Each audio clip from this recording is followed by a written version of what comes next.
Okay, we've got another email coming in. You're watching the mailbox. I'm Yusuf Estes, and this one is an exciting question because it deals with something that all of us are concerned about every day. It's asking here about men and women. Are they equal in Islam? It doesn't look like they are. It looks like the men are getting preferential treatment. The women are subjugated to men. And why is that? Now, how come there is not gender equality in Islam? I recall a doctor who asked me the same question in India, and we talked about this. I said, "You're a doctor." He said, "Yes."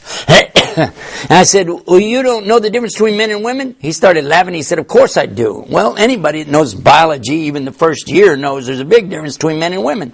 But Islam is not talking just about equality. It's talking about equity.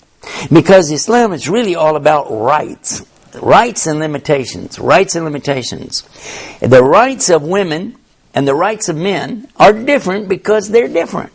They're created different by Allah. And who is better to know and understand what the human beings need than the one who created them in the first place? And it is Allah who has provided these instructions so that everybody will get their proper rights. Not equal rights, but equity rights. I'll give you an example of this. A man and a woman are not the same when it comes to business or work, simply because the woman doesn't have the physical capabilities really to go out and do a lot of things that men do. On the other hand, there are a lot of things that men cannot do that women do. Having babies is one of them. Women are usually able to tolerate a lot more pain, especially in childbirth. Men would never be able to do that. Also, men and women are different in their emotional makeup, their thinking, and the way they approach ideas. Doesn't mean one's wrong or one's right, but there is a difference, and Allah has provided for all of this in Islam. Example, let's consider when a person enters Islam, all of us, the same, have to do the Shahada and bear witness there's only one God to worship. And that we're going to do what He wants us to do on His terms. And that Muhammad is His last and His final messenger. So,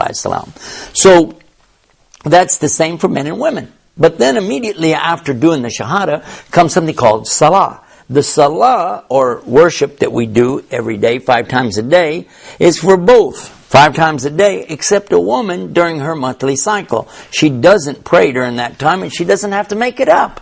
Why? Because Allah knows what He created. He doesn't want her doing that then. She can just remember Allah. She can pray in her heart and things like this, but she doesn't have to get involved in these ritualistic movements and so on. The same is true for Ramadan.